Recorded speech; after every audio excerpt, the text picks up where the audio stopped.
So everyone, हम discuss कर रहे थे नाइट्रोजन फिक्सेशन। और नाइट्रोजन फिक्सेशन के अंदर हम बायोलॉजिकल नाइट्रोजन फिक्सेशन, जिसमें सिम्बायोटिक नाइट्रोजन फिक्सेशन डिस्कस कर रहे थे। आप लास्ट लेक्चर देखिएगा, हमने यहाँ पे एंड किया था कि एक नाइट्रोजन गैस का मॉलिक्यूल है, उसके साथ 8 proton, 8 electrons, 16 magnesium ATP use होते हैं। नाइट्रोजिनेज एंजाइम होता है, नाइट्रोजिनेज एंजाइम, और 2 तो बनते हैं अमोनिया गैस के मॉलिक्यूल, एक बनती है हाइड्रोजन गैस, और ये 16 मैग्नीशियम एडीपी बन जाते हैं। छोड़ो इसको तो एक बार, अभी फोकस करिए आप यहां पे। ये यहां पर हाइड्रोजन गैस बनी है, यहां देखिए, जब जब भी नाइट्रोजिनेज एंजाइम कॉम्प्लेक्स काम करेगा, हाइड्रोजन गैस जरूर बनेगी। ये एक ऑब्लिगेटरी स्टेप है हाइड्रोजन गैस बनने का। अब हम थोड़ा सा एंजाइम काइनेटिक्स की बात करते हैं कि जैसे लेट सपोज ये है नाइट्रोजिनेज एंजाइम, ये एंजाइम है नाइट्रोजिनेज।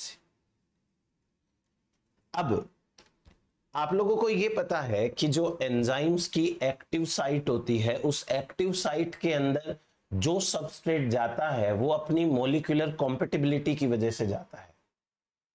नाइट्रोजिनेज एंजाइम कॉम्प्लेक्स की जैसी एक्टिव साइट की स्ट्रक्चर है, उसके अकॉर्डिंग इस एक्टिव साइट में नाइट्रोजन गैस जा सकती है।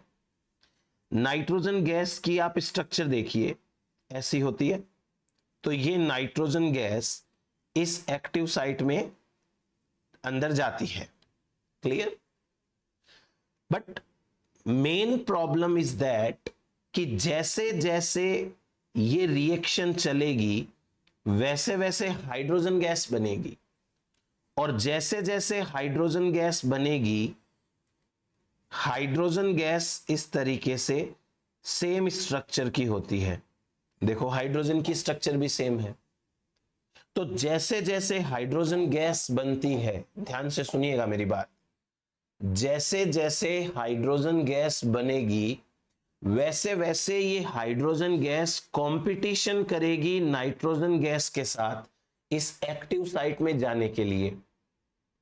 और जब ये कंपटीशन होगा तो नाइट्रोजन जो फिक्सेशन है वो 30% से 60% तक ड्रॉप हो जाता है, डिक्रीज हो जाता है।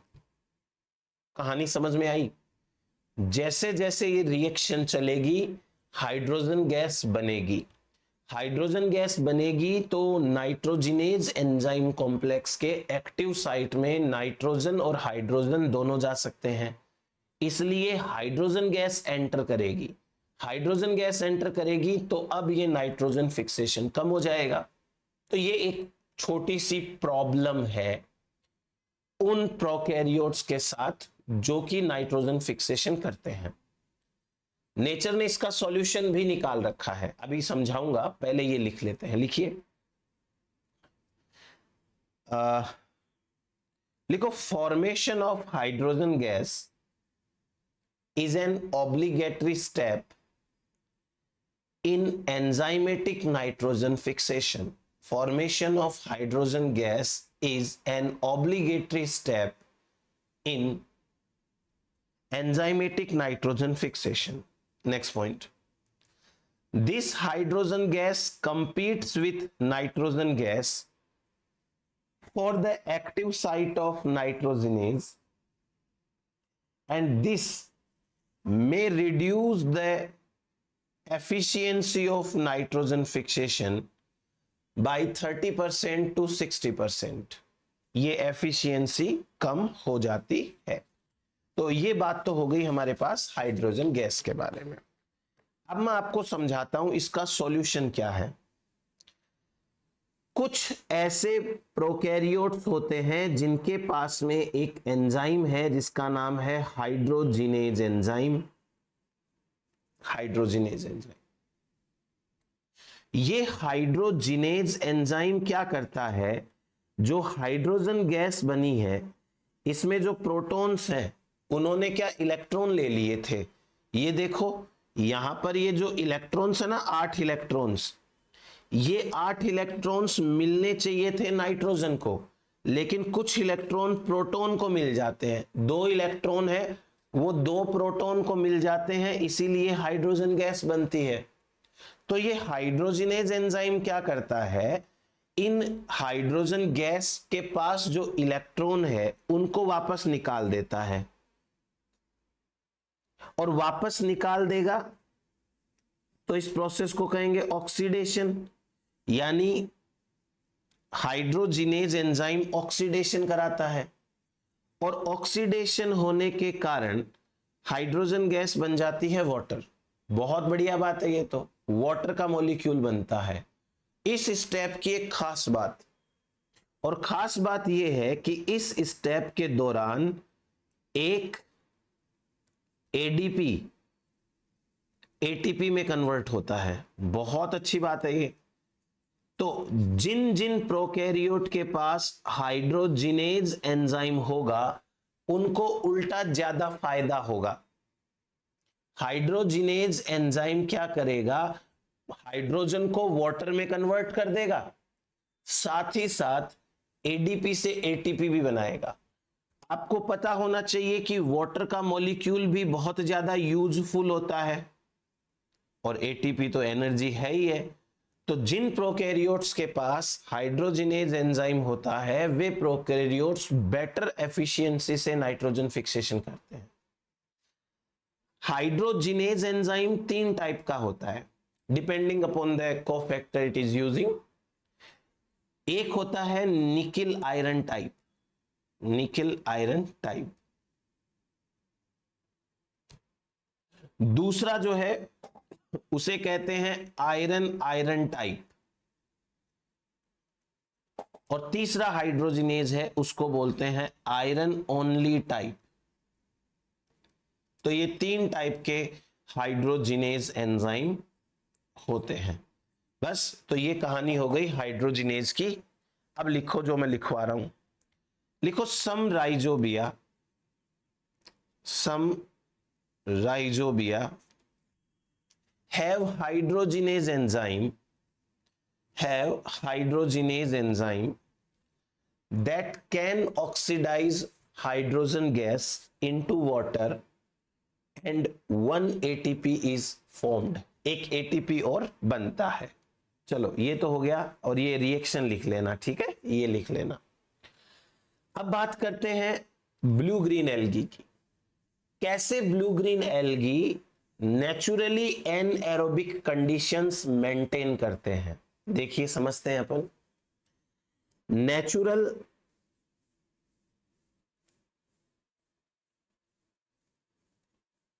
Anaerobic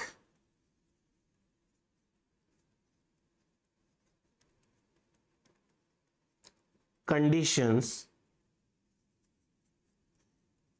are maintained by heterocyst।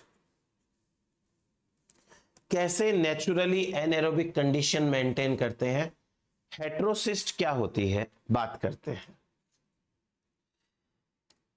Blue green algae जैसे नोस्टोक एनाबिना की मैं बात कर रहा हूं, नोस्टोक हो गया, एनाबिना हो गया, ये जो ब्लू ग्रीन एल्गी है ये फिलामेंटस होते हैं। इनकी यदि आप स्ट्रक्चर देखेंगे तो ये इस तरीके से फिलामेंटस स्ट्रक्चर वाले होते हैं। इनके चारों तरफ म्यूसिलेज की एक कवरिंग होती है जो इनकी सेल्स को होल्ड करके रखती है, ऐसे करके ये म्यूसिलेज कवरिंग है।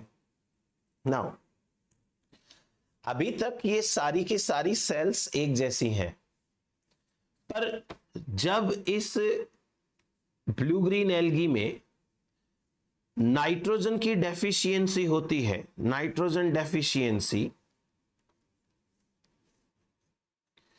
तब क्या होता है कि इसके फिलामेंट की कोई भी एक सेल डिफरेंशिएट हो जाती है। वह सेल डिफरेंशिएट होकर के कुछ अलग कैरेक्टर्स मेंटेन करेगी, जिनके कारण इसमें नाइट्रोजन फिक्सेशन हो पाएगा। जैसे ये एक सेल है, ये थोड़ी साइज में लार्ज हो गई है और इसके कुछ डिफरेंट कैरेक्टर्स हैं, वो अपन डिस्कस करते हैं। बाकी सेल्स है वो बिल्कुल नॉर्मल है, जैसे ये नॉर्मल सेल्स है। क्या कैरेक्टर्स ये मेंटेन कर रही है? जैसे सबसे पहले ये एक डिफरेंशिएटेड सेल है, डिफरेंशिएटेड सेल, इसका नाम होता है हेट्रोसिस्ट। हेट्रोसिस्ट एवोल्यूशन के अंदर माना जाता है कि heterocyst is the first specialised differentiated cell. Evolution के दौरान सबसे पहले यही सेल है वो डिफरेंशिएट हुई थी। इस सेल की खास बात यह है कि इसकी वॉल थिक हो जाती है, cell wall becomes thick. Cell wall thick हो जाती है तो कोई बाहर से ऑक्सीजन एंट्री नहीं होती, नो ऑक्सीजन एंट्री। अंदर एनाएरोबिक कंडीशन मेंटेन करनी है ना, ऑक्सीजन की एंट्री नहीं हो पाती। इसके बाद में इस सेल के अंदर फोटोसिस्टम 2 एब्सेंट हो जाता है। जब फोटोसिस्टम 2 एब्सेंट होगा तो no photolysis of water, water का ब्रेकडाउन भी नहीं होगा। इसके साथ साथ यहां रूबिस्को एंजाइम भी एब्सेंट हो जाता है। रूबिस्को एब्सेंट होगा तो there is no dark reaction, dark reaction नहीं चलेगी। जब डार्क रिएक्शन भी नहीं चलेगी तो इसको एनर्जी सप्लाई कौन करेगा? पास वाली सेल्स करेंगी। इस सेल में ओनली साइक्लिक रिएक्शन चलेगी, साइक्लिक रिएक्शन, इतना तो ये चलाएगी, साइक्लिक रिएक्शन। देन फोटोसिंथेसिस होगी नहीं और अब इस सेल के अंदर होगा नाइट्रोजन फिक्सेशन। तो ये भाई कुछ स्पेशल फीचर्स हैं जो इस हेट्रोसिस्ट नाम की सेल में आ जाते हैं। जो आसपास की सेल्स होती हैं वह सेल्स इनको फूड देती है, ये है फूड, ठीक है। और जो हेट्रोसिस्ट है ये टाइम के साथ में नाइट्रोजन फिक्स करेगी तो ये अड़ोस पड़ोस की सेल को फिक्स्ड नाइट्रोजन दे देगी, ये फिक्स्ड नाइट्रोजन दे दिया। तो ये हुआ हमारे पास नाइट्रोजन फिक्सेशन के लिए स्पेशली कैसे एनएरोबिक कंडीशन मेंटेन की जाती है बाय द हेटेरोसिस्ट। क्लियर है? आगे बढ़ते हैं। जब कभी भी एक सिम्बायोसिस रिलेशनशिप एस्टैब्लिश होगी तो उसमें कुछ इंपॉर्टेंट टाइप के जीन्स होते हैं जो काम आते हैं। सिम्बायोसिस के लिए 2 टाइप के ऑर्गेनिजम्स चाहिए, एक चाहिए होस्ट, एक चाहिए सिम्बायोंट। तो कैसे होस्ट एंड सिम्बायोंट के जीन्स काम आएंगे अभी मैं समझाऊंगा आपको। आप लिखिए, एक लाइन लिखिए, symbiosis between host and symbiont, symbiosis between host and symbiont need some important proteins, bracket में लिखना genes, from both side, from both side। अब both side का मतलब एक तो प्लांट का, एक बैक्टीरिया का। पहले बात करते हैं होस्ट प्लांट की। देखना, होस्ट प्लांट, प्लांट की बॉडी का कोई भी ऐसा प्रोटीन, प्लांट की बॉडी का कोई भी ऐसा जीन जो सिम्बायोसिस में काम आता है डायरेक्टली या इनडायरेक्टली, उसे कहते हैं नोड्यूलिन जीन। नोड्यूलिन जीन, इसको शॉर्ट में लिखते हैं कैपिटल NOD जीन, और यही प्रोटीन है तो इसको प्रोटीन बोल देंगे, नोड्यूलिन प्रोटीन या नॉड प्रोटीन। याद रखिएगा इसे कैपिटल N से ही लिखना है। होस्ट प्लांट बड़ा है ना, बॉडी साइज बड़ी है उसकी, तो कैपिटल N। याद करने का तरीका बता रहा हूं। अब ये क्या है जीन? लेट सपोज कि ये कोई ऐसे एक जीन है, ये इसका प्रमोटर है, ये आगे जीन है, ये टर्मिनेटर है, ऐसे इस जीन का mRNA बनेगा, और इस mRNA से जब प्रोटीन बनेगा, इस प्रोटीन को कहेंगे कैपिटल NOD प्रोटीन। अब ये कैपिटल NOD प्रोटीन क्या क्या हो सकता है? देखो, जब बैक्टीरिया प्लांट की बॉडी के अंदर आएगा तो बैक्टीरिया को फूड खिलाने के लिए, उसके लिए मेटाबोलाइट्स बनाने के लिए ग्लाइकोलाइसिस काम आएगी। तो ग्लाइकोलाइसिस के जो एंजाइम्स होते हैं, इनको आप नोड्यूलिन प्रोटीन बोल सकते हो। इसी तरीके से क्रेब साइकिल के एंजाइम्स है, वो भी काम आते हैं, इनको भी आप नोड्यूलिन प्रोटीन्स बोल सकते हो। इसके अलावा जैसे आपने पढ़ा GS एंड GOGAT, ये अमोनियम आयन के एसिमिलेशन में काम आने वाले इंपॉर्टेंट टाइप के एंजाइम्स है, ये भी नोड्यूलिन जीन कहलाते हैं, नोड्यूलिन प्रोटीन कहलाते हैं। स्पेशली एक टाइप के केमिकल्स बनते हैं जिन्हें कहते हैं यूरिडीज, बताऊंगा लास्ट में क्या होती है। तो यूरिडीज सिंथेसिस के जो जीन्स हैं, एंजाइम्स हैं, वो भी यही होते हैं। तो ये हुआ हमारे पास में प्लांट की साइड से काम आने वाले नोड्यूलिन जीन। अब यदि हम बात करें सिम्बायोंट बैक्टीरिया की,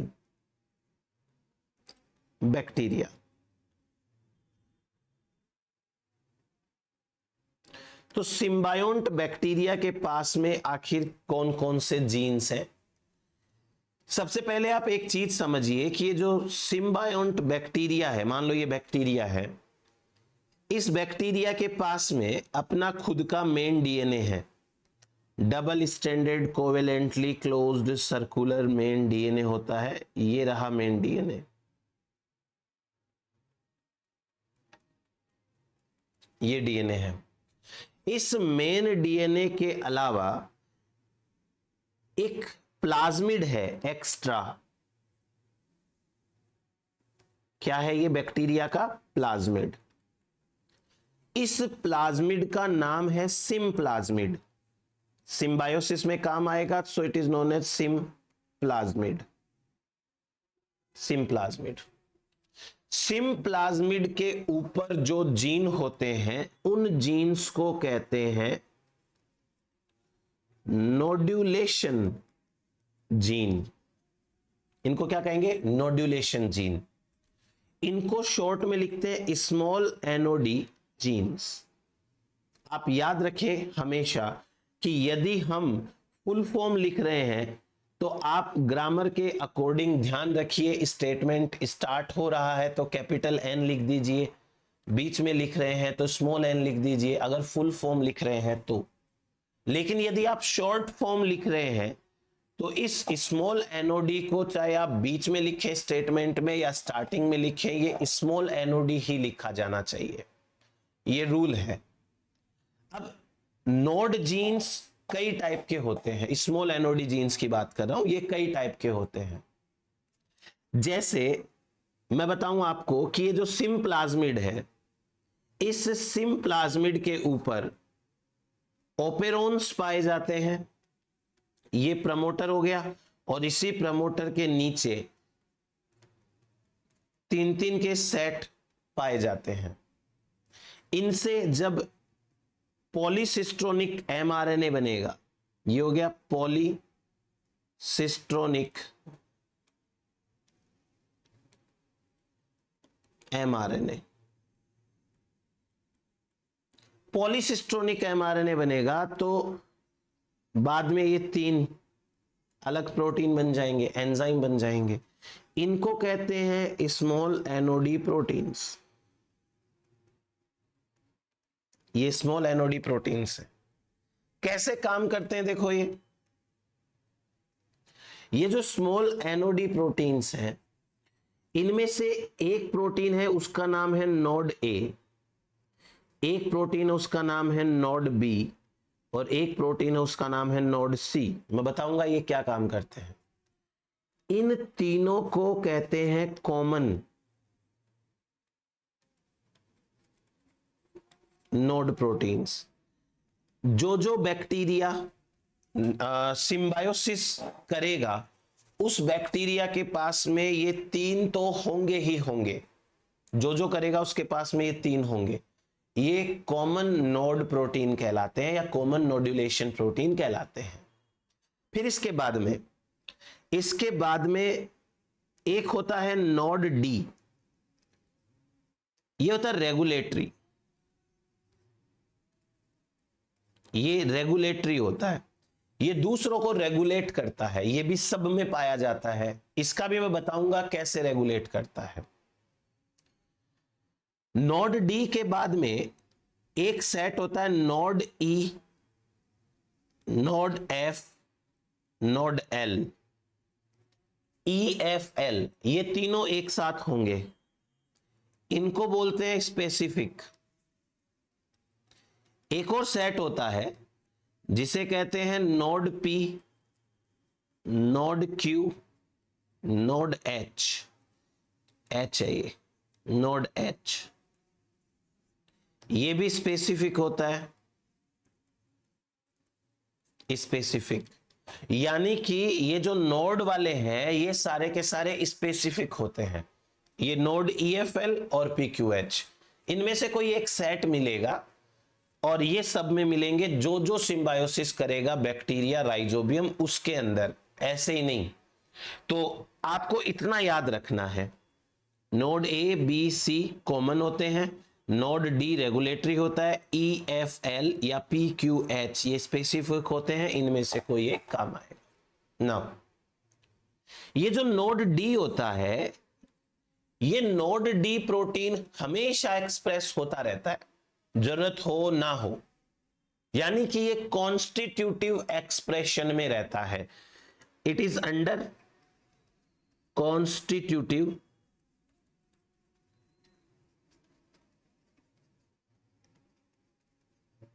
एक्सप्रेशन। कॉन्स्टिट्यूटिव एक्सप्रेशन होता है इसका।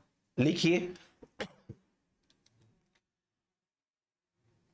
नोड्यूलेशन genes of bacteria, nodulation genes of bacteria are present on symplasmid, next point, nod D genes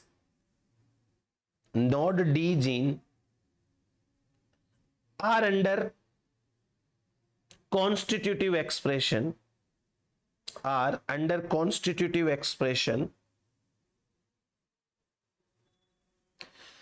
this protein is being formed every time,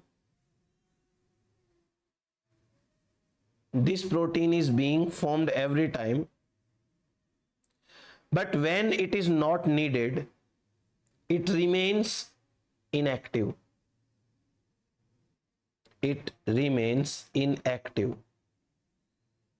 जब नहीं जरूरत होती है तो ये इनएक्टिव होता है। तो ये हुआ हमारे पास में इस नोड डी के बारे में। अब बात करते हैं हम प्रॉपर सिम्बायोसिस एस्टेब्लिशमेंट की, कि कैसे सिम्बायोसिस शुरू होती है। आप हेडिंग की तरह एक लाइन लिखिए, स्टेबलाइजिंग ऑफ सिम्बायोसिस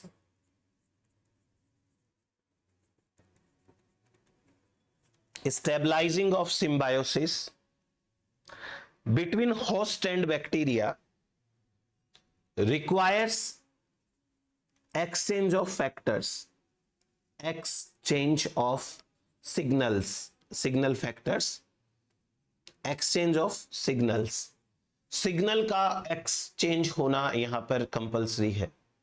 कहानी की शुरुआत कैसे होती है बात करेंगे। एक और चीज मैं इंपॉर्टेंट आपको बताना चाहता हूं, जैसे मान लीजिए कि कोई लेग्यूम सीड है, लेग्यूम सीड, ये लेग्यूम सीड अपने आप बिना बैक्टीरिया की हेल्प के जर्मिनेट होता है, बिना बैक्टीरिया की हेल्प के। इसका मतलब यह हुआ कि लाइफ में बैक्टीरिया के साथ रिलेशनशिप बनाना कंपलसरी नहीं है। हां, बन जाएगी तो अच्छा है, बट कंपलसरी नहीं है। सो एक और लाइन लिखिए, the symbiosis is not obligatory, the symbiosis is not obligatory because legume seedlings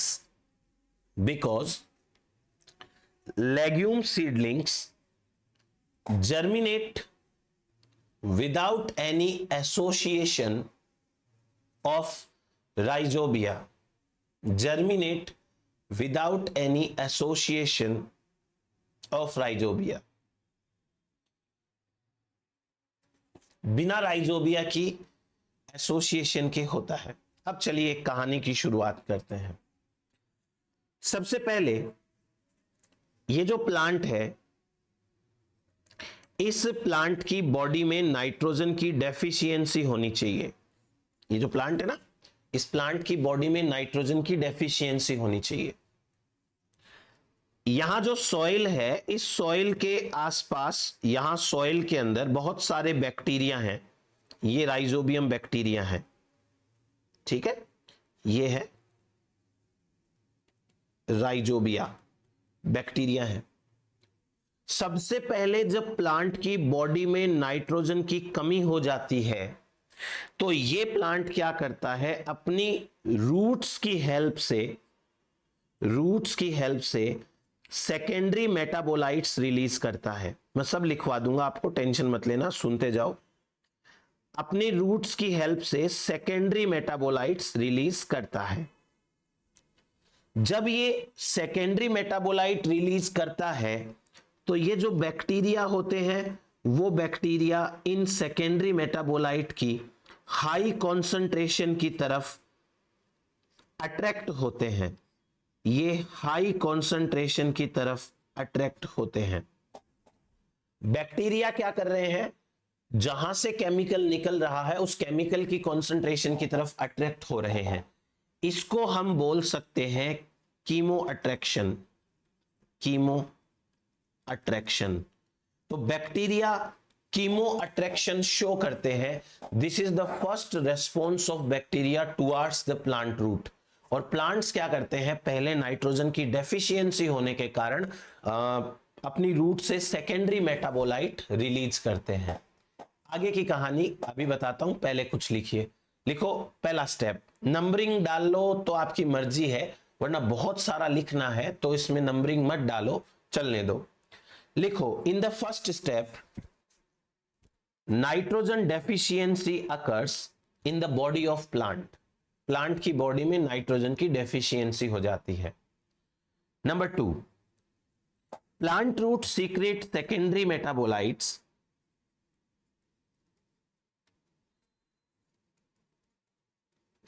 metabolites like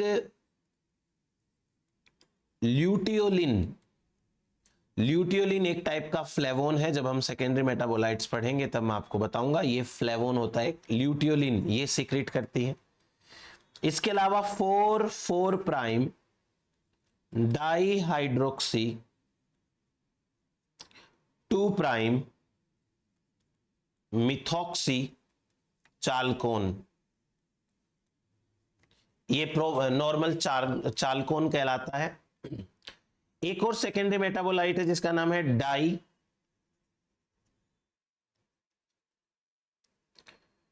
diet gene बोलते हैं इसको, डायट जीन। ये आइसोफ्लेवोन है,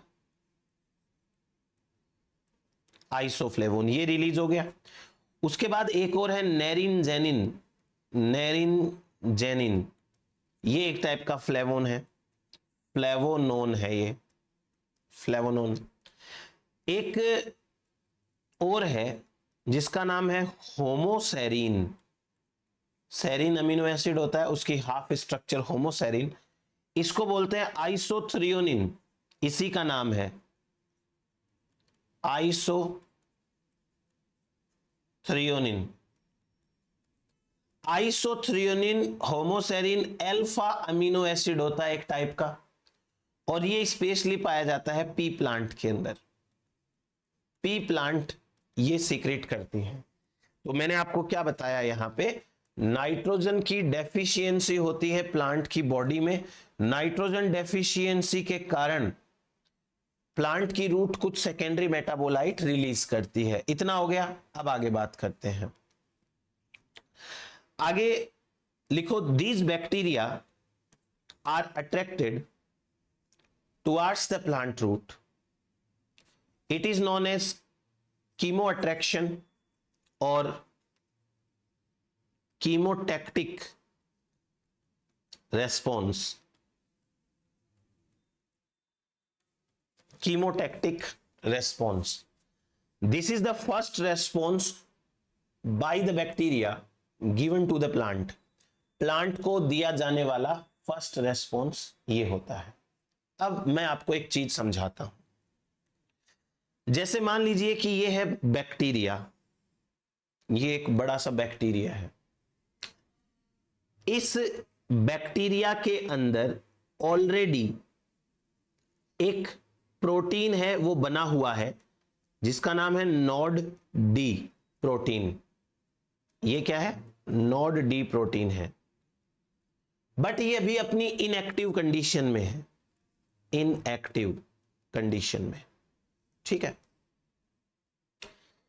हमने ऊपर लिखा हुआ है कि nod D protein is under constitutive expression, it is being synthesised whether it is needed और not, but whenever it is not needed it remains in its inactive state। लिखा अपन ने। प्लांट रूट ने, ये बैक्टीरिया है, ठीक है ना, ये बैक्टीरिया, प्लांट रूट ने क्या किया, बाहर सेकेंडरी मेटाबोलाइट्स रिलीज किए। ये है सेकेंडरी मेटाबोलाइट्स, सेकेंडरी मेटाबोलाइट्स। ये सेकेंडरी मेटाबोलाइट्स क्या करते हैं, बैक्टीरिया की बॉडी के अंदर आते हैं, बैक्टीरिया में अंदर आते हैं। बैक्टीरिया में अंदर आने के बाद ये नॉड डी के साथ बाइंड हो जाते हैं। तो मैं आपको ऐसे एक्सप्लेन कर देता हूं। ये अंदर आते हैं और अंदर आकर के ये नॉड डी के साथ अटैच हो जाते हैं। ध्यान रखना, जब ये सेकेंडरी मेटाबोलाइट्स नॉड डी के साथ अटैच होते हैं, ये मान लीजिए कि सेकेंडरी मेटाबोलाइट अटैच हो गया नॉड डी के साथ में। जब ये सेकेंडरी मेटाबोलाइट नॉड डी के साथ अटैच होते हैं, फिजिकली अटैच होते हैं, तो ये नॉड डी है वो एक्टिव बन जाता है, इनएक्टिव से एक्टिव। अब क्या करेगा ये, अब ये दूसरे जीन का एक्सप्रेशन कराएगा। हमने लिखा था ना कि भाई ये तो रेगुलेटरी होता है, तो ये रेगुलेशन कैसे करता है, बात करते हैं। ये बैक्टीरिया का डीएनए है, प्लाज्मिड, सिम्प्लाज्मिड डीएनए है, सिम्प्लाज्मिड। और होता तो वो देखो सर्कुलर है, पर मैं आपको समझाने के लिए बता रहा हूं। इसमें यहां एक प्रमोटर है, ये प्रमोटर, प्रमोटर के अंदर ही एक स्पेशल न्यूक्लियोटाइड का सीक्वेंस है, इसको बोलते हैं नोड बॉक्स।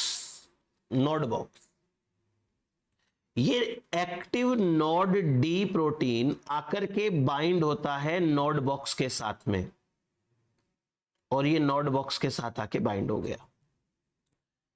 ये जो नोड बॉक्स के नीचे एक फिजिकली जीन्स का क्लस्टर है, ये है nod A, nod B and nod C gene.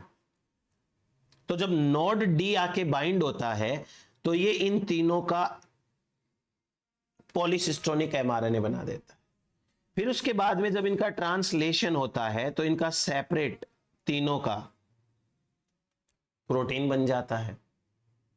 इसके साथ साथ और अभी बाकी है दूसरा ओपेरोन, जिसमें ये नोड बॉक्स है, नोड बॉक्स, इसके ऊपर आकर के ये बाइंड होगा और मान लो ये बाइंड हो गया नोड डी। इस ओपेरोन में या तो ई एफ एल होंगे या पी क्यू एच होंगे, या तो ये सेट है ई एफ एल का या ये है पी क्यू एच का, दो में से कोई एक होगा। इसका सॉरी इसका भी एमआरएनए बनेगा और ये तीन प्रोटीन्स अलग बन जाएंगे। ये nod A, nod B, nod C, ये पी क्यू एच या ई एफ एल ये बन गए। एक्चुअली ये जो प्रोटीन्स बने हैं ना, दीज आर एंजाइम्स। ये एंजाइम्स हैं और ये एंजाइम्स क्या काम आते हैं वो मैं आपको अभी बताता हूं। पहले कुछ लिखते हैं, लिखो। हमने लिखा कीमोटैक्टिक रेस्पॉन्स तक, आगे लिखो। Node D protein is present in its inactive state. Node D protein is present in its inactive state, but now it is activated by the binding of secondary metabolites. Next point लिखिए। Secondary metabolites enter the bacteria and directly bind the node D, making it active. Secondary metabolites enter the bacteria and directly bind with inactive node D, making it active. Next point. Upon activation, node D protein binds a conserved node box within the promoter of small NOD genes. ये node box है वो conserved होता है, यानी कि इसके जो sequence है न्यूक्लियोटाइड के वो सीक्वेंस फिक्स रहते हैं और इनके साथ में ये बाइंड होता है, फिजिकली बाइंड होता है। नेक्स्ट, आगे लिखिए। Now the formation of nod A B C E F L और P Q H enzymes occur. Formation of these enzymes occur. अब समझिए कि ये क्या करते हैं। ये जो एंजाइम्स हैं, दीज ऑल एंजाइम्स, ये एंजाइम बैक्टीरिया के अंदर N acetyl D glucosamine, जिसको शॉर्ट में बोलते हैं NAG, इसका पॉलीमराइजेशन मॉडिफिकेशन कराएंगे और इससे बनाएंगे एक lipochitin signal molecule, lipochitin oligosaccharide signal molecule, oligosaccharide signal molecule. ये एंजाइम क्या करते हैं? ये एंजाइम एक सबस्ट्रेट को यूज करके एक टाइप का सिग्नल मॉलिक्यूल बनाते हैं बैक्टीरिया के अंदर। इस सिग्नल मॉलिक्यूल को कहते हैं नोड फैक्टर। अब मेरी बात ध्यान से सुनो, ये जो नोड फैक्टर है, ये सिग्नल मॉलिक्यूल है, ये केवल बैक्टीरिया में बनता है, इसलिए आपको यहां स्मॉल एन लिखने की जरूरत नहीं है।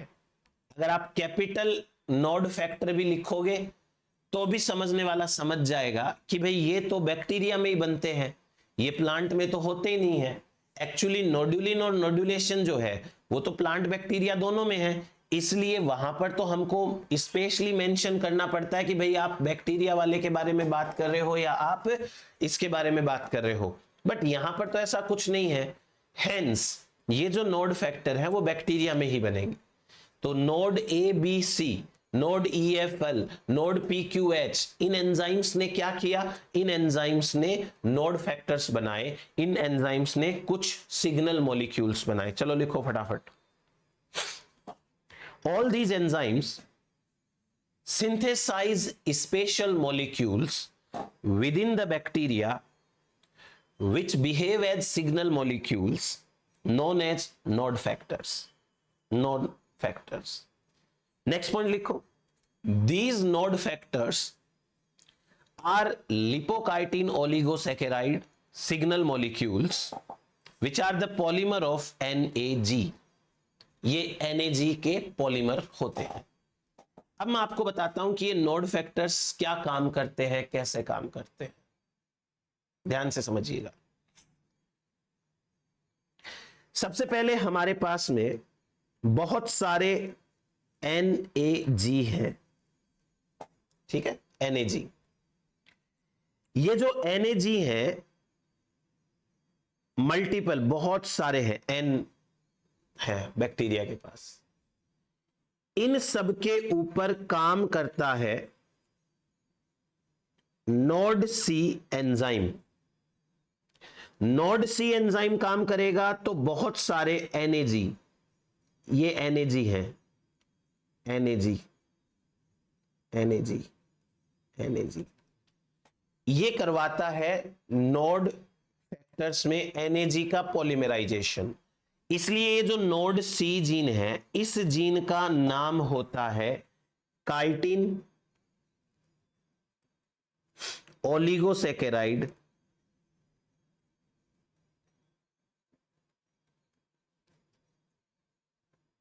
Synthase. Chitin oligosaccharide synthase, it polymerizes the NAG, ये पॉलीमराइज कर देता है। अभी कहानी बाकी है। ये जो काइटिन का मॉलिक्यूल बना है, इस काइटिन मॉलिक्यूल के ऊपर एसाइल ग्रुप जोड़ना है। एसाइल ग्रुप, एसाइल ग्रुप जोड़ने के लिए एक दूसरा एंजाइम काम आता है जिसका नाम है nod A. Nod A enzyme का काम क्या है? It is N acyl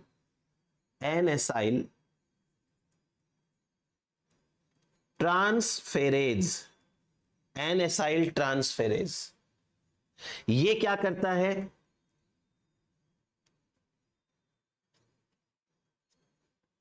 N जो इसके पास में प्रेजेंट है, काइटिन के पास में, यहां पर एसाइल ग्रुप जोड़ देता है। मान लो ये एसाइल ग्रुप है, इसने ये ऐसे जोड़ दिया, ये एसाइल ग्रुप जोड़ देता है। फिर अभी एक और जीन का काम बाकी है, इसको बोलते हैं नोड बी। नोड बी क्या करता है कि ये जो टर्मिनल शुगर है, इस टर्मिनल शुगर से एसिटल ग्रुप को हटा लेता है, डी एसिटिलेज होता है ये। तो इस नोड बी का नाम है काइटिन ओलिगोसैकेराइड डी एसिटिलेज। इसका नाम है chitin oligosaccharide deacetylase. Chitin oligosaccharide deacetylase है ये। टर्मिनल शुगर को, यहां से टर्मिनल शुगर से एसिटल ग्रुप को हटाता है। इसके नीचे ही लिख लीजिए, यहां पे लिखिए, it removes the acetyl group from the terminal non reducing sugar. Non reducing sugar, it removes the acetyl group from the terminal non reducing sugar, उससे हटा लेता है। तो अभी हमारे पास में कुछ ऐसी स्ट्रक्चर बच जाएगी और बाकी जगह पर एसाइल ग्रुप है वो जुड़े हुए हैं। अब ये जो सिग्नल मॉलिक्यूल बना है ये कितना लंबा होना चाहिए, इसमें कहां डबल बॉन्ड होना चाहिए कहां नहीं होना चाहिए, उसके लिए अलग से नोड फैक्टर्स काम आते हैं।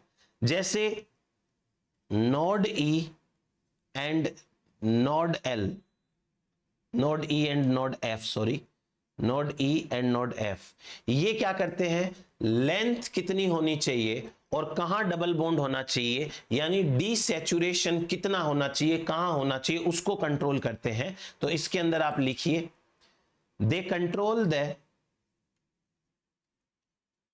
Length and degree of saturation, they control the length and degree of saturation of fatty acyl chain, of fatty acyl chain। इसकी लेंथ और डिग्री जो है वो सैचुरेशन की कंट्रोल करते हैं। फिर उसके बाद में अभी एक और काम आता है नोड एंजाइम, इसका नाम है नोड एल।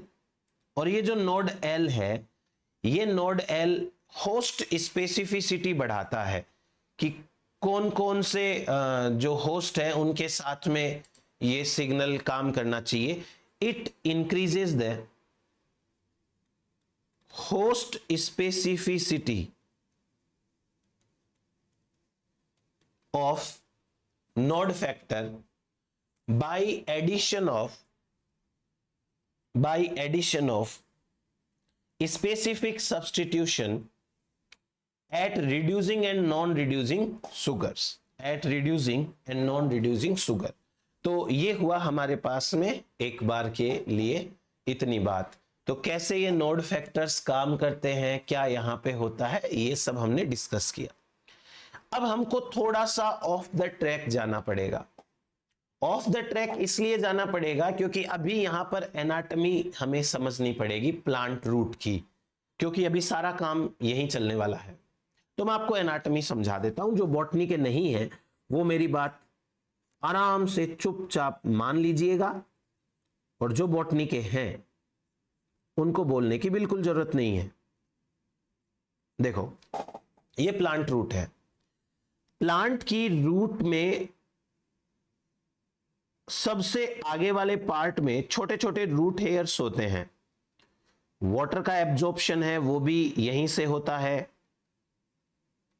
नाइट्रोजन के लिए जो बैक्टीरिया अंदर जाएगा वो भी यहीं से जाएगा।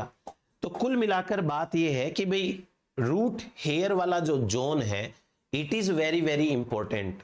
Root hair zone is very important. हम एक काम करते हैं, एक स्लाइड बनाते हैं, ट्रांसफर सेक्शन यहां से काट लेते हैं रूट को। जब हम रूट को यहां से कट करेंगे तो हमें ऐसे समझ में आएगा कि ये एपिडर्मिस की सेल्स हैं जो सबसे बाहर होती है। कुछ एपिडर्मिस की सेल्स की प्लाज्मा मेम्ब्रेन ऐसे इलोंगेट हो जाती है, और ये इलोंगेट होने के बाद बनाती है रूट हेयर। इन्हीं को कहते हैं रूट हेयर। तो रूट हेयर ज्यादा कुछ नहीं है, प्लाज्मा मेम्ब्रेन का एक्सटेंशन है। प्लाज्मा मेम्ब्रेन एक्सटेंड हो जाती है। इसके बाहर ये सेल वॉल है,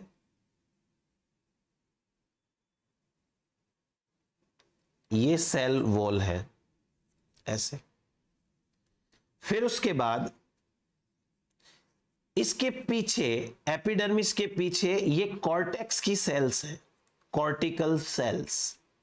कॉर्टिकल सेल्स, एक टाइम आएगा कि कॉर्टिकल सेल एंड होगी और उसके बाद एक स्पेशल टाइप की सेल आएगी जो होती कॉर्टेक्स का ही पार्ट है, इसे कहते हैं एंडोडर्मिस।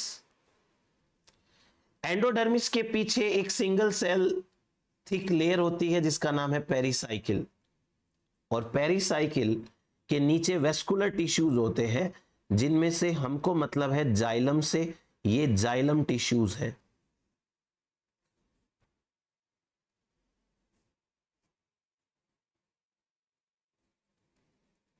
ये जाइलम है।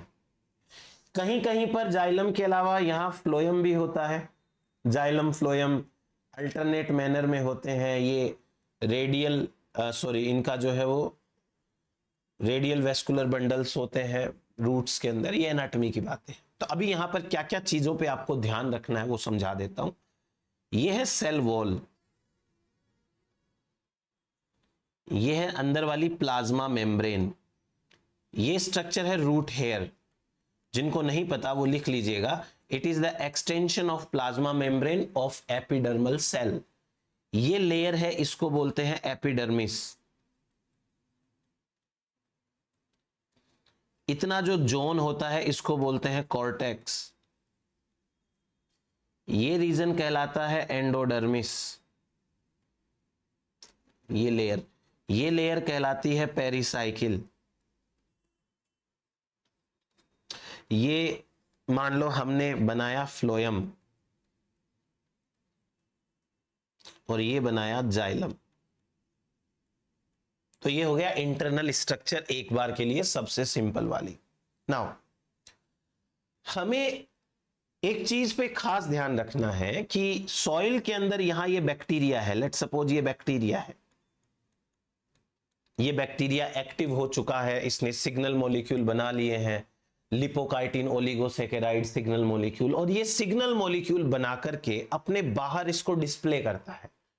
ये सॉइल में नहीं छोड़ता उनको, ये सॉइल के ये अपनी बॉडी के बाहर जैसे ये सिग्नल मॉलिक्यूल बनेंगे तो ये सिग्नल मॉलिक्यूल बैक्टीरिया में यहां पर ऐसे लग जाएंगे।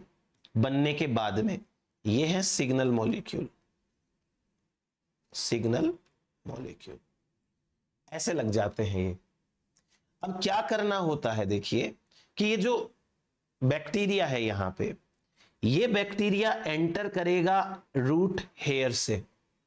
रूट हेयर से एंटर करने के बाद इसको पहुंचाना है हमें कॉर्टिकल सेल में। कॉर्टिकल सेल में आने के बाद यहां पर ये करेगा नाइट्रोजन फिक्सेशन, और वो नाइट्रोजन जो फिक्स होगी उसको जाइलम के अंदर डालना है। तो ध्यान रखना है कि नोड्यूल का फॉर्मेशन जाइलम के सामने होना चाहिए ताकि आराम से जाइलम के अंदर नाइट्रोजन चली जाए। अब इसके लिए हमें एक बार फोकस करना है केवल और केवल इस सेल के ऊपर।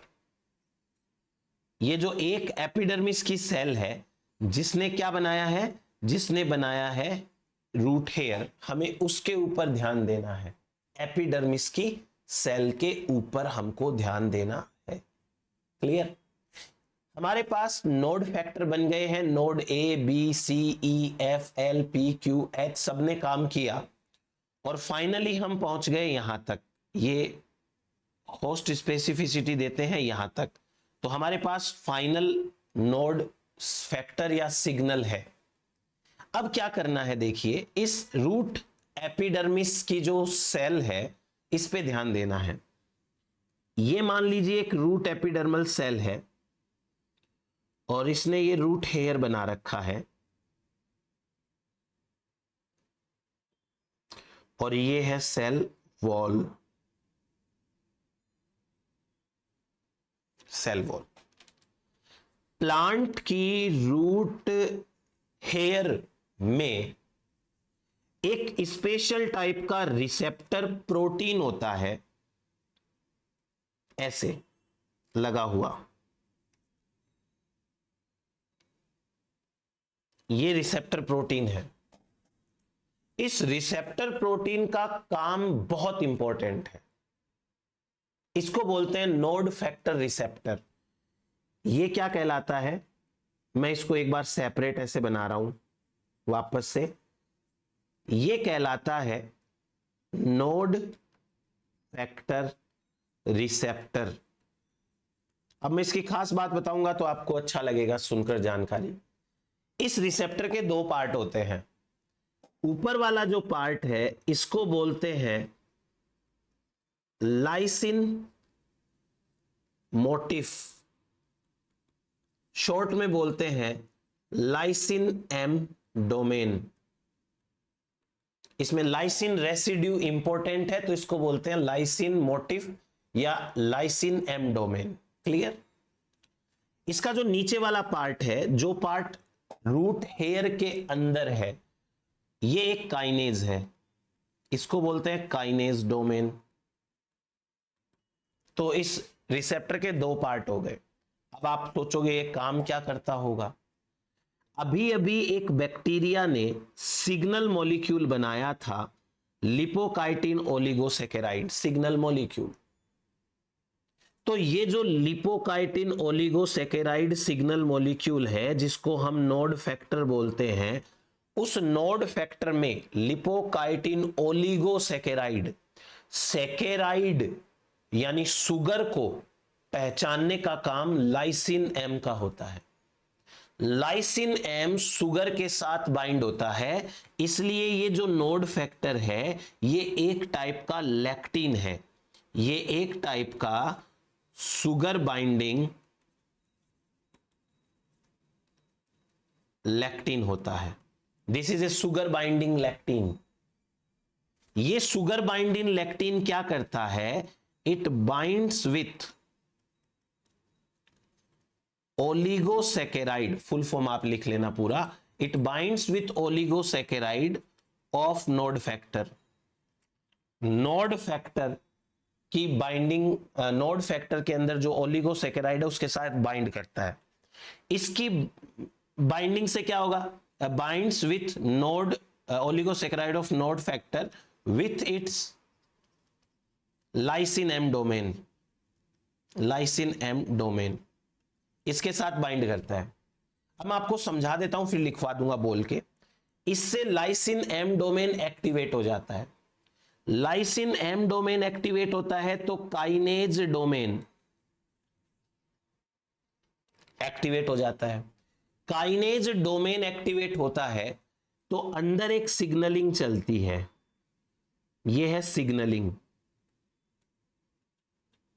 जब यह सिग्नलिंग चलती है तो सिग्नलिंग के रिजल्ट में ये जो रूट हेयर है और इस रूट हेयर का ये जो न्यूक्लियस है ना, ये न्यूक्लियस, इस न्यूक्लियस के अंदर कैल्शियम आयन एंटर करना चालू कर देते हैं।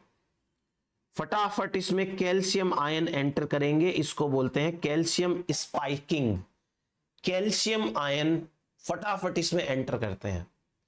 कैल्शियम आयन एंटर करने के कारण ये जो रूट हेयर है वह इस तरीके से बेंड हो जाता है, इसको बोलते हैं कर्लिंग। ये ऐसे कर्ल हो जाता है, रूट हेयर कर्लिंग, ये ऐसे कर्ल हो जाता है। जब ये कर्ल होता है तो अंदर बहुत सारे बैक्टीरिया ट्रैप हो जाते हैं। इन बैक्टीरिया को अंदर पहुंचाना है, वो अभी अपन करेंगे। पहले ये जो बोला मैंने वो सारी की सारी कहानी लिख लेते हैं, ताकि आप जब भी पढ़ो तो आपको दोबारा किसी की हेल्प की जरूरत ना पड़े, आप अपने नोट्स में से ही बार बार रिवाइज करके आराम से कर सको। तो अब चलो, जैसे मैं लिखाता हूं वैसे लिखो। लिखो, for the node factors of bacteria, for the node factors of the bacteria, plant has receptors, plant has receptors present on plasma membrane of root hair epidermal cell, present on plasma membrane of root hair epidermal cell। next point लिखिए, these legume receptors, क्योंकि ये legume plant में ही है ना, तो इनको legume receptor भी बोला है। These legume receptors are the protein kinases which have extracellular lysine M domain, which has extracellular lysine M domain। next point,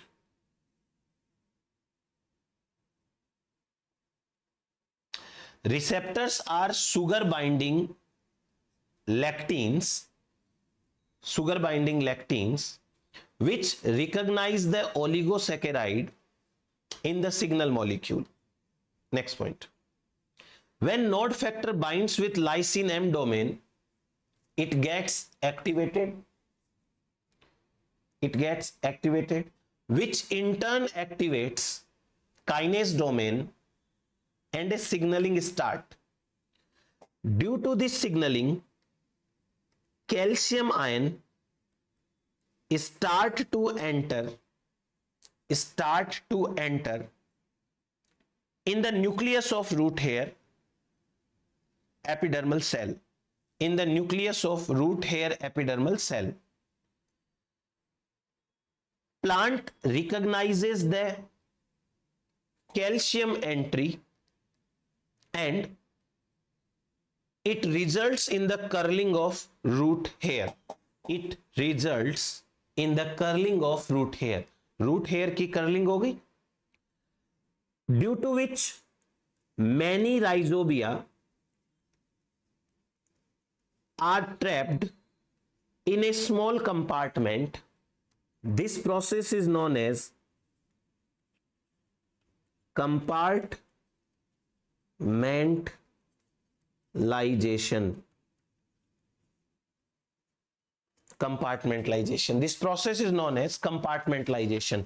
एक छोटा सा कंपार्टमेंट बनता है ना, तो ये कंपार्टमेंटलाइजेशन कहलाता है. अब मैं आपको एक वेरी वेरी इंपॉर्टेंट चीज बताता हूं जो कि एग्जाम में आ चुकी है 2 बार, वापस आ सकती है. हेडिंग की तरह डालो, root hair cellular response. Root hair cellular response to bacterial node factor. Bacteria के जो नोड फैक्टर है उनका क्या रेस्पॉन्स है रूट हेयर को. रूट हेयर क्या रेस्पॉन्स देती है, मतलब तो हमारे पास में देखो, एक तो है रेस्पॉन्स, एक है टाइमिंग. कब आता है ये रेस्पॉन्स, इसी पे सवाल आया हुआ है 2 बार. जैसे देखो, जैसे ही बाइंडिंग होती है नोड फैक्टर की और रिसेप्टर की, तो सबसे पहले तो मेम्ब्रेन का चार्ज चेंज हो जाता है. इसे कहते हैं मेम्ब्रेन पोटेंशियल डीपोलराइजेशन. पहला लिखो, मेम्ब्रेन पोटेंशियल डीपोलराइजेशन.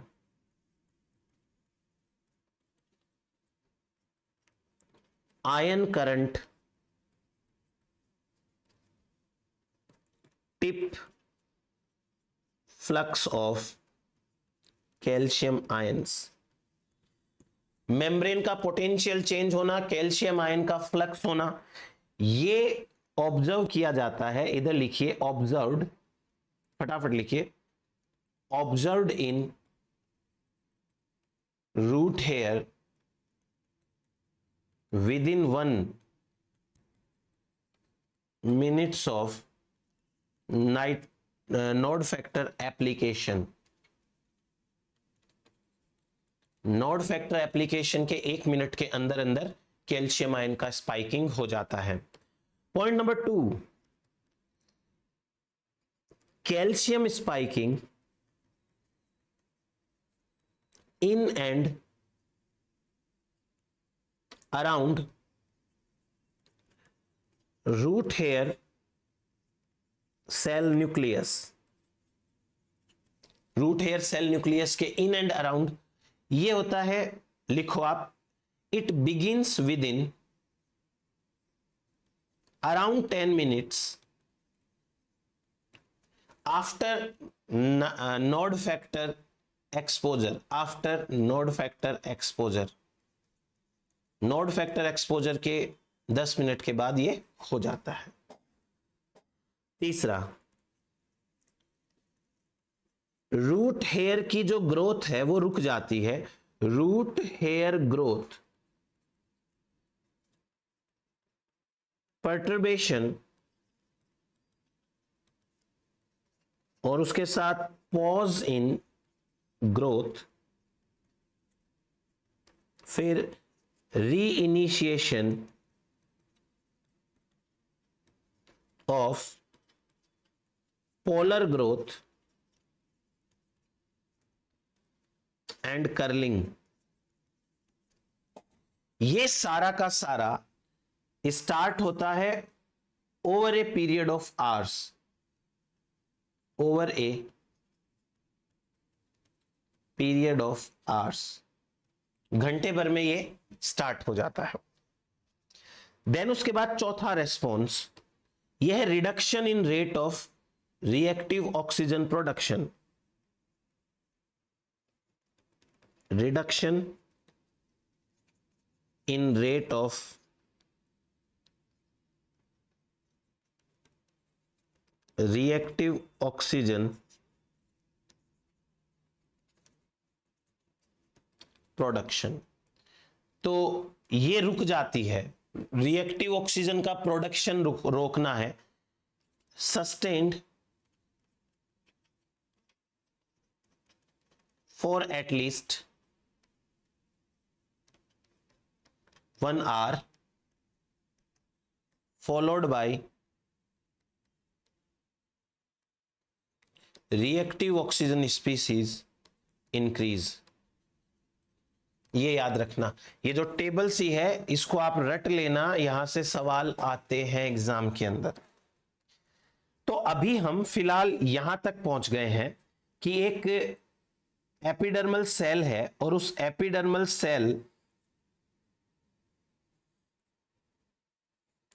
का जो रूट हेयर है वह रूट हेयर कर्ल हो गया है, ठीक है।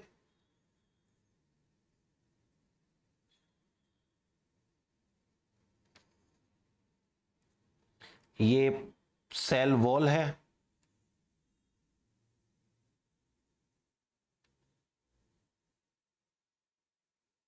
और यहां पर आ गए बैक्टीरिया, ये है राइजोबियम, बहुत सारे राइजोबियम। यहां तक अपनी बात हो गई थी।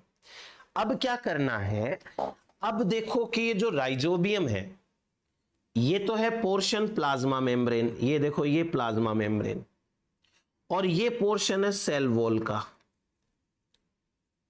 यहां से सेल वॉल को डिग्रेड करना है।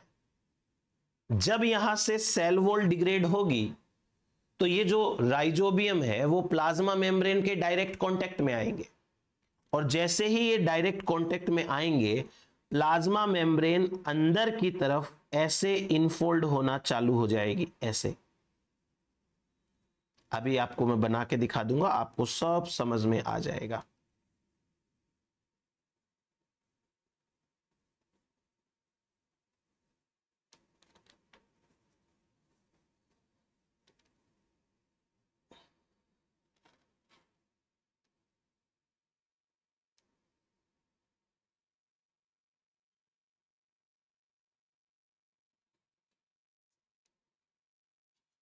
ये देखो,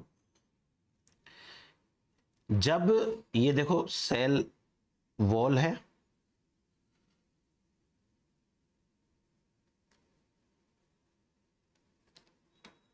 और ये सेल वॉल यहां से डिसोल्व हो गई थी। जब ये यहां से डिसोल्व हो जाती है तो ये जो बैक्टीरिया है, ये बैक्टीरिया प्लाज्मा मेम्ब्रेन के कांटेक्ट में आते हैं और ये बैक्टीरिया अंदर एंटर हो जाते हैं। ये जो छोटा सा इन्वेजिनेशन बना है प्लाज्मा मेम्ब्रेन का, इसको बोलते हैं इन्फेक्शन थ्रेड, इन्फेक्शन थ्रेड। इसको शॉर्ट में आईटी बोलेंगे अपन, बहुत बार लिखना पड़ेगा ये, इन्फेक्शन थ्रेड। 2 लाइन लिखिए। The next step after curling and compartmentalization, the next step after curling and compartmentalization is the degradation of cell wall, is the degradation of cell wall of root hair so that the bacteria come in the contact with plasma membrane. Next point.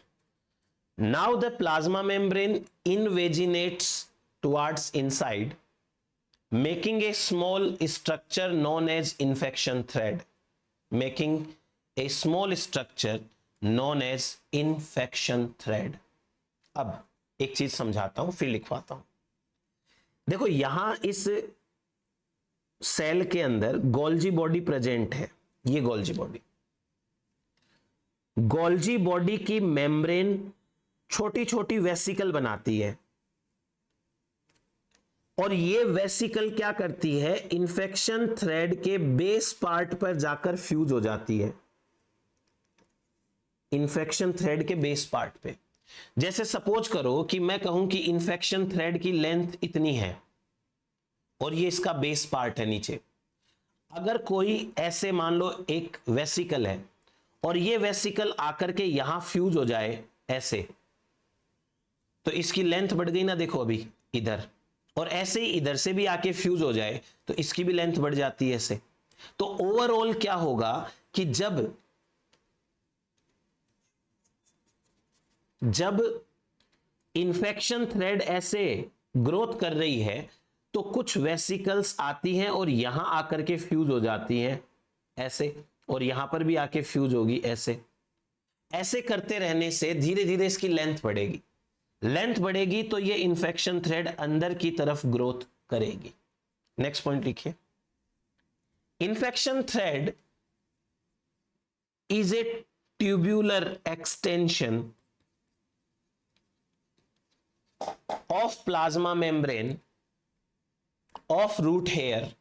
Infection thread is the tubular extension of plasma membrane of root hair in inward direction. In inward direction, the length of IT increases due to the fusion of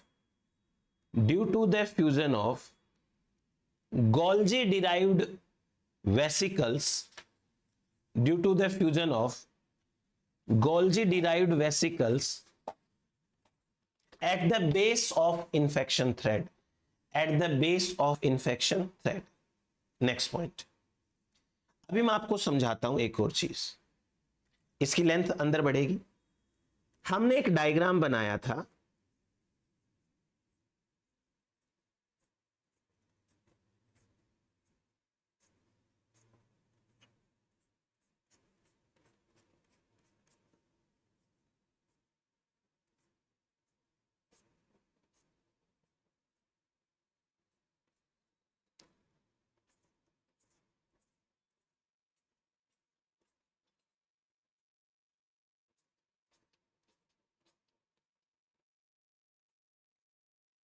ये cortex हो गया और उसके बाद में ये endodermis,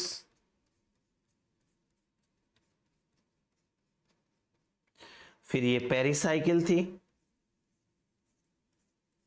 और मान लीजिए कि यहां पर ये जाइलम है।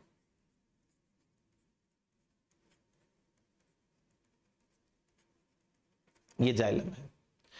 अब जो इंफेक्शन थ्रेड अंदर की तरफ बढ़ रही थी, अब समझिएगा, समझने वाला पार्ट आया है। ये तो चलो ये हो गया इस तरीके से।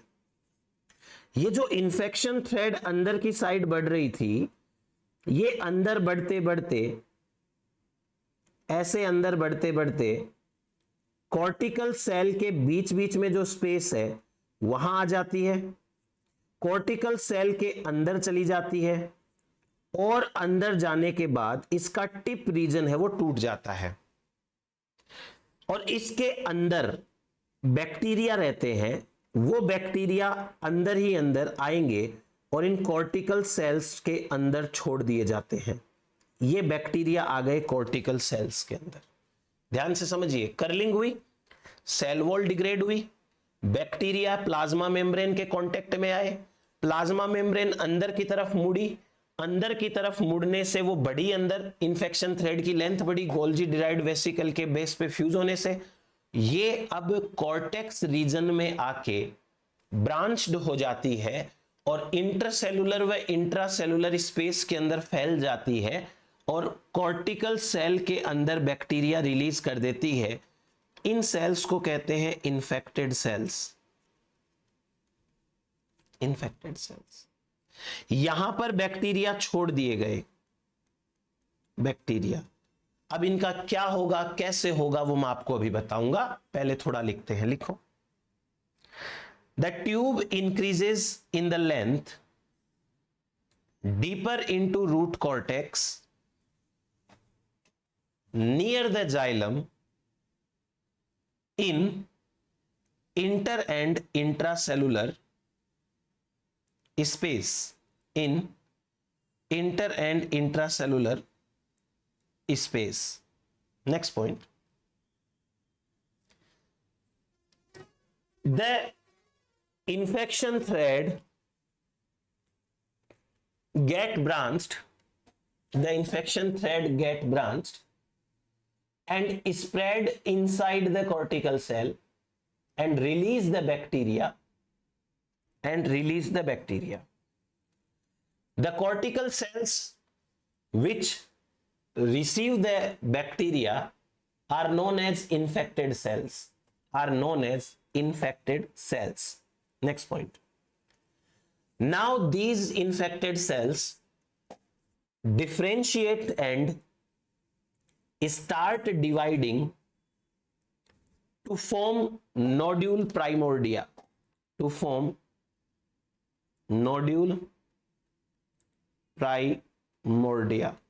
नोड्यूल प्राइमोर्डिया बनाना चालू करते हैं.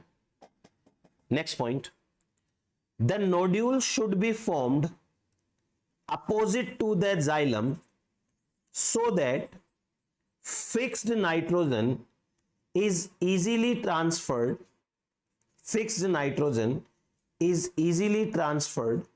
into the xylem. आराम से जो है वो यहां पर हो जाना चाहिए. अब यहां दो हॉर्मोन्स काम आते हैं, cytokinin and ethylene. Cytokinin and ethylene hormone क्या करते हैं, नोड्यूल फॉर्मेशन में हेल्प करते हैं. तो ये फाइटो हार्मोन्स का रोल है, मैं साइटोकाइनिन का बता देता हूं आपको. देखो साइटोकाइनिन, ये जो कॉर्टेक्स की सेल्स है, इन कॉर्टेक्स सेल्स में ऑक्सिन के ट्रांसपोर्ट को रोकती है ताकि ऑक्सिन वहां रुके, और ऑक्सिन रुकेगा तो नोड्यूल डिफरेंशिएशन चालू होगा, फिर साइटोकाइनिन एंड ऑक्सिन मिलकर के नोड्यूल बना देंगे. आप में से जिसको नहीं पता नोड्यूल किसको बोलते हैं, नोड्यूल एक टाइप की ट्यूमर होती है, ट्यूमर जिनके अंदर बैक्टीरिया होंगे बहुत सारे. तो साइटोकाइनिन में लिखो, in cortex and pericycle cells, cytokinin start signalling,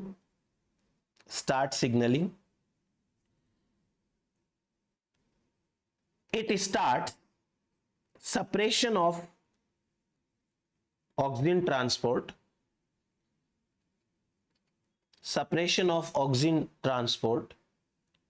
which in turn induces nodule morphogenesis and stimulates cell division, and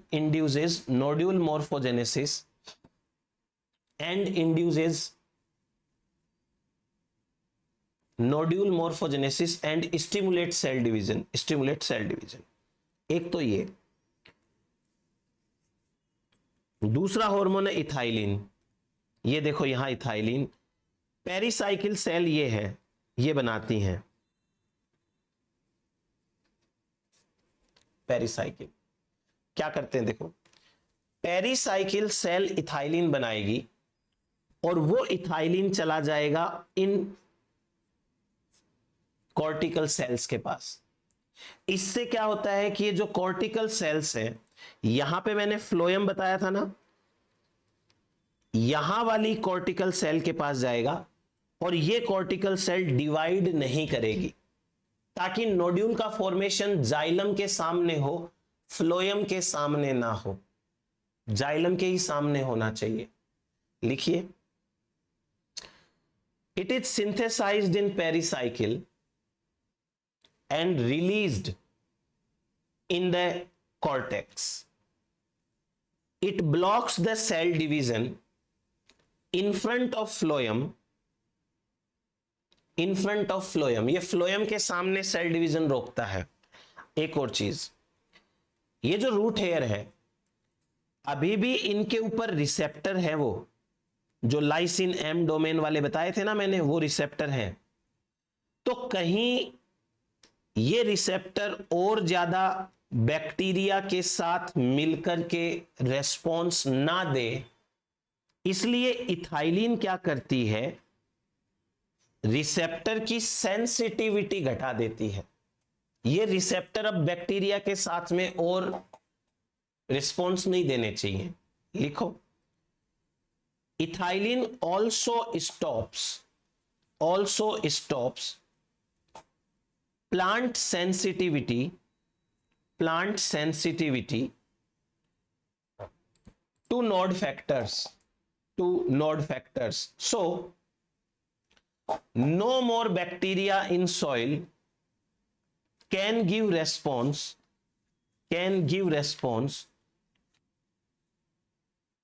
to the plant receptors. ये तो हो गई अपनी हॉर्मोन्स की बात। अब अपन बात करते हैं कि नाइट्रोजन फिक्सेशन की प्रोसेस कैसे होती है।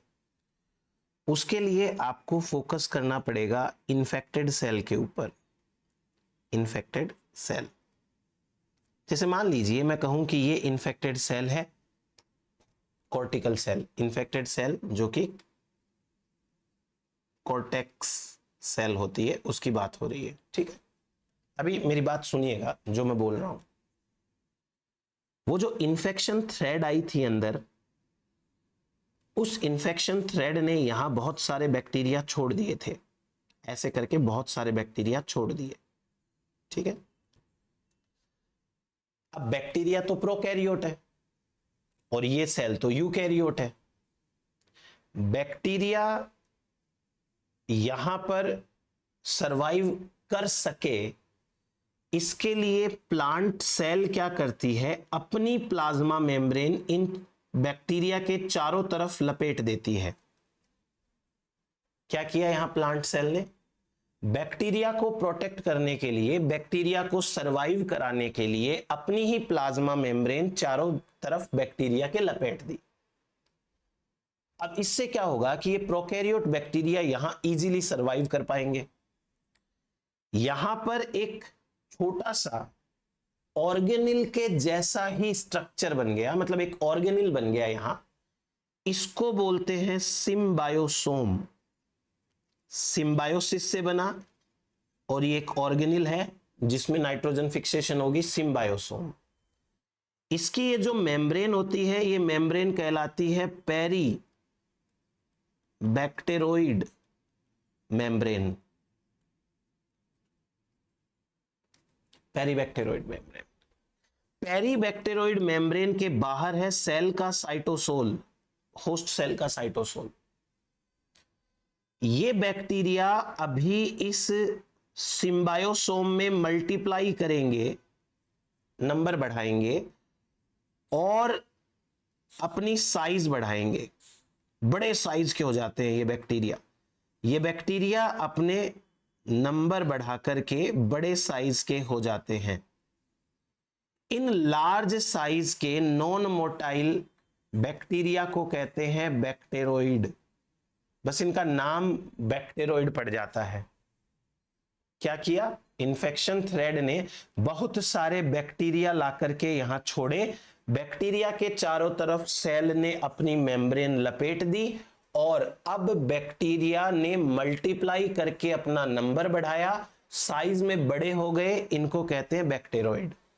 अब इन बैक्टेरोइड के अंदर ना नाइट्रोजन फिक्सेशन चलेगा, तो क्या होगा, कैसे होगा, थोड़ा लिख लेते हैं अपन।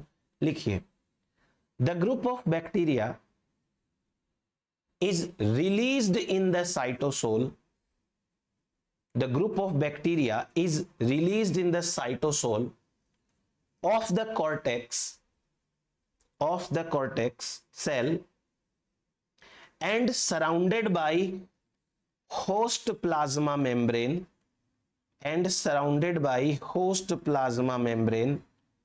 known as peribacteroid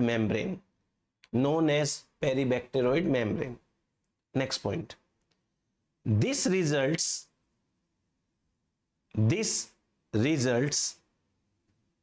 in the formation of this results in the formation of an organelle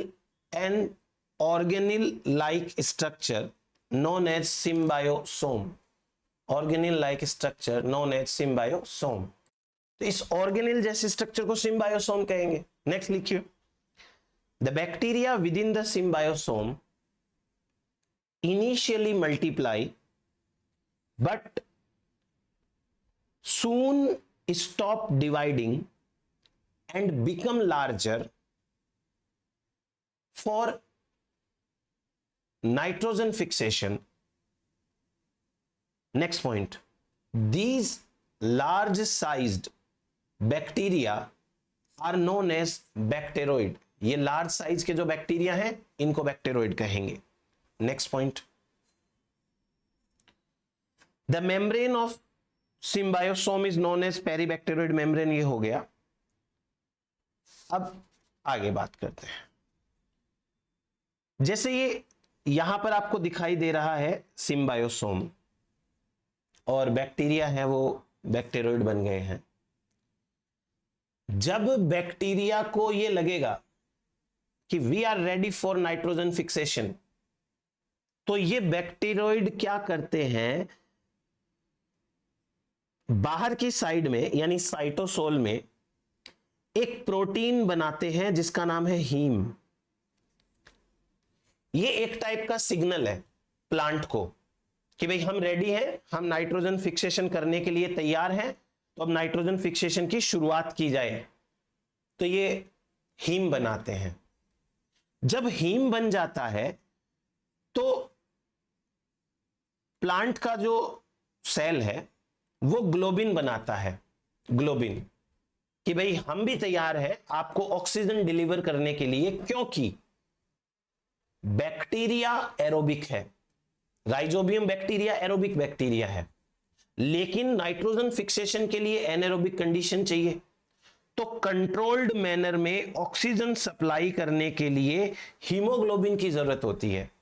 ये एक स्पेशलाइज्ड हीमोग्लोबिन है. इसमें ये लेग्यूमिनोसी फैमिली में बना है, इसलिए इसका नाम लैग हीमोग्लोबिन है. ये बैक्टीरिया को कंट्रोल्ड मैनर में ऑक्सीजन सप्लाई करता है. ज्यादा ऑक्सीजन नहीं जानी चाहिए, लेकिन ऑक्सीजन जानी भी चाहिए. इसकी ऑक्सीजन को लेकर बाइंडिंग एफिनिटी बहुत ज्यादा है, तो ऐसा करके ये लैग हीमोग्लोबिन बनता है. लिखिए, outside the symbiosome in the host cell cytosol a specific hemoglobin is produced by both host and bacteroid known as lag hemoglobin. ऐसे ही लिखो जैसे मैं लिख रहा हूं, lag hemoglobin. अब इनमें से जो हीम पार्ट है वो तो बनाएगा बैक्टीरिया, और जो ग्लोबिन पार्ट है वो बनाएगा plant. Haem part by bacteria and globin part by plant. तो लैग हीमोग्लोबिन कहां बना? साइटोसोल के अंदर बनेगा. ये जरूर आप ध्यान रखें, साइटोसोल के अंदर बनता है. तो ये हुआ हमारे. अब इस लैग हीमोग्लोबिन का देखो काम क्या होना चाहिए. तो एक तो ये ऑक्सीजन सप्लाई करता है, oxygen supply in controlled manner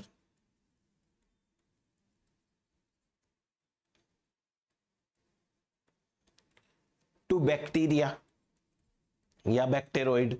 भाई इसको, बैक्टीरिया को तो जिंदा रहने के लिए ऑक्सीजन चाहिए ना, तो इनको कंट्रोल्ड मैनर में ऑक्सीजन सप्लाई करता है.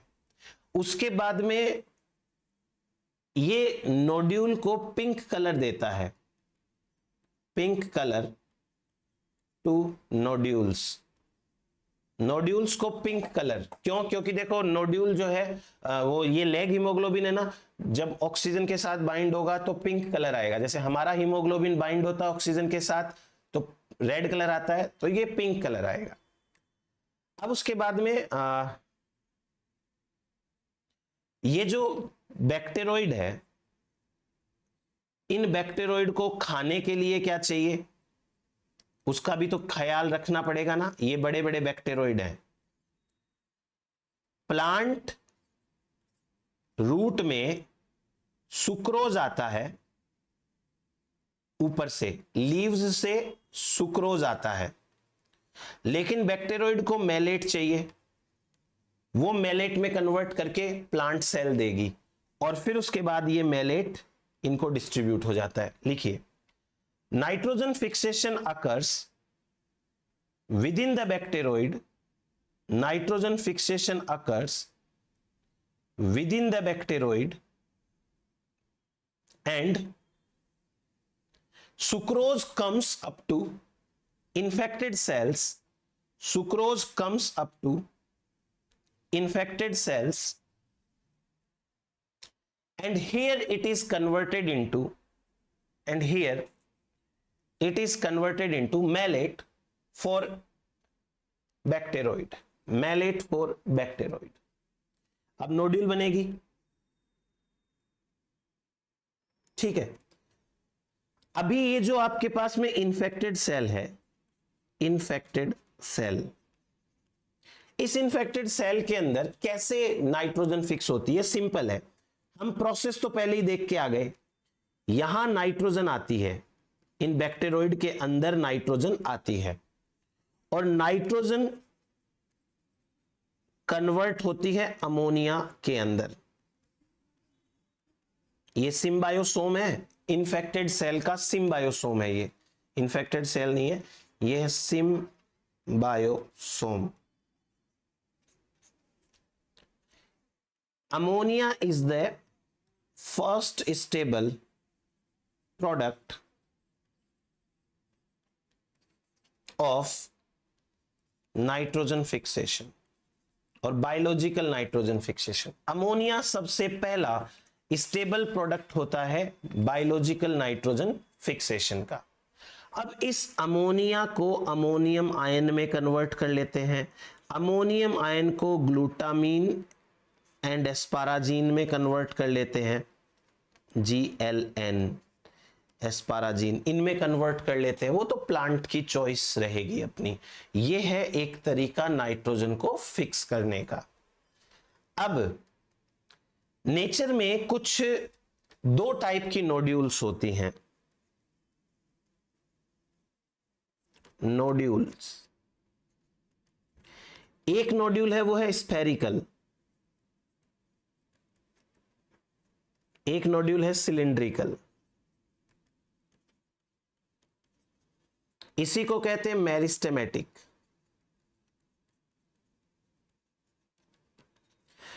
ये जो स्फेरिकल है, इस स्फेरिकल नोड्यूल को बोलते हैं डिटरमिनेट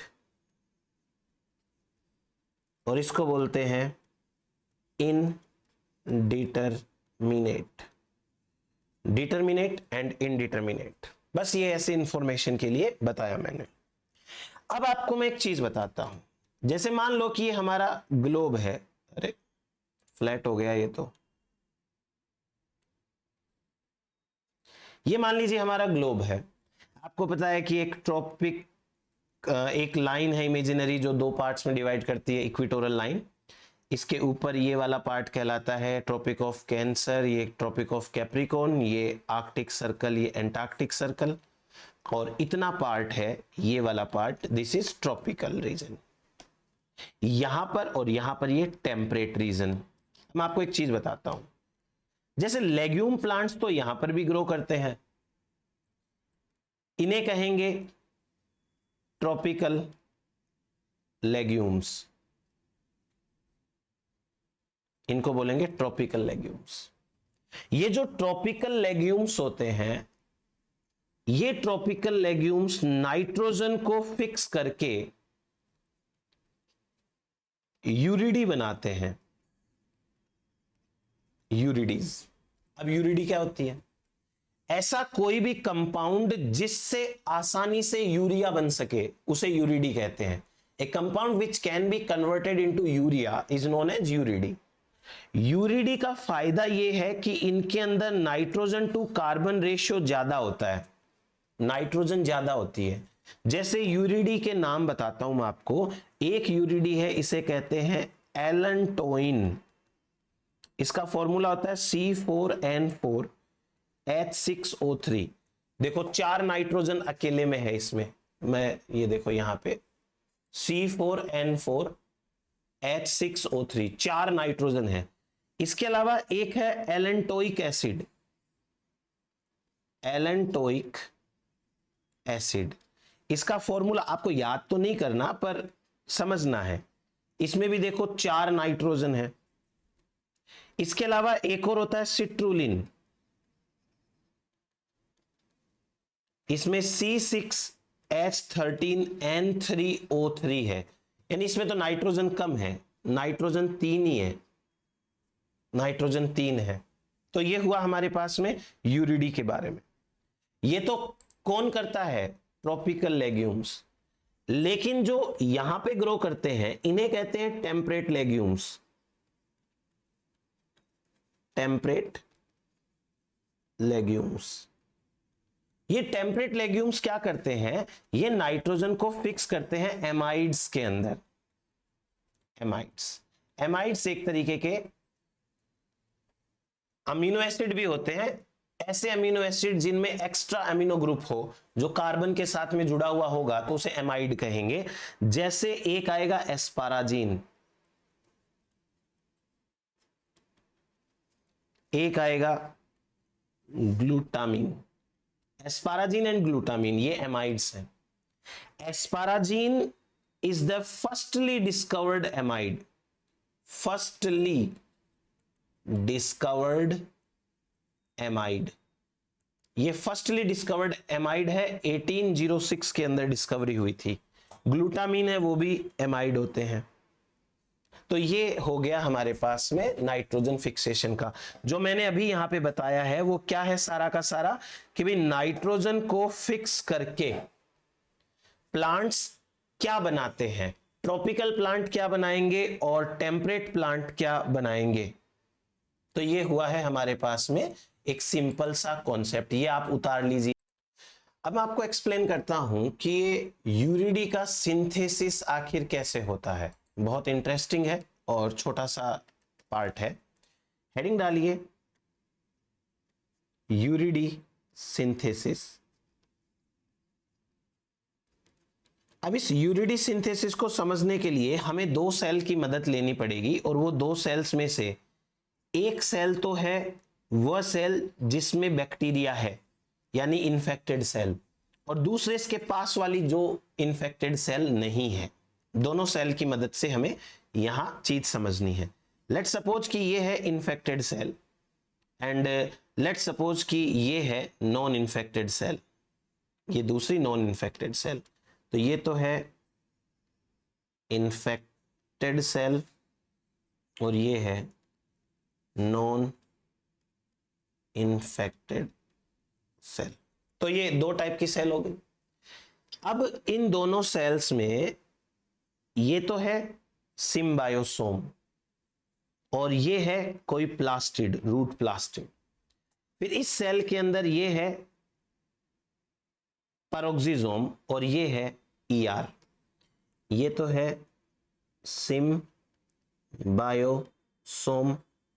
ये है ईआर, ये है पैरोक्सिसोम और ये है प्लास्टिड। देखते हैं क्या होता है। First of all nitrogen enter करती है सिम्बायोसोम में, यहां बैठे हैं बैक्टेरोइड और ये इसको कन्वर्ट करेंगे अमोनिया के अंदर। अमोनिया अमोनियम आयन में कन्वर्ट हो जाती है। अमोनियम आयन ग्लूटामीन में कन्वर्ट किया जाता है प्लास्टिड में। गो गेट एंड जीएस याद है आपको? बस वही करते हैं। ग्लूटामीन को कन्वर्ट किया जाता है प्यूरिन के अंदर। प्यूरिन को कन्वर्ट किया जाता है यूरिक एसिड में, यूरिक एसिड। यहां एक एंजाइम काम करेगा प्यूरिन ऑक्सीडेज और ऑक्सीडेशन हो जाएगा। यूरिक एसिड को भेज देते हैं पड़ोस वाली सेल के अंदर, नॉन इन्फेक्टेड सेल में और पैरोक्सिसोम के अंदर। ये आया uric acid. Now uric acid को कन्वर्ट किया जाता है एलेंटोइन में। और यहां एलेंटोइन में कन्वर्ट करने के लिए एक एंजाइम होता है जिसका नाम है यूरेट ऑक्सीडेज। Urate oxidase. ये जो एलेंटोइन है, ये एलेंटोइन जाता है ईआर के अंदर, एलेंटोइन।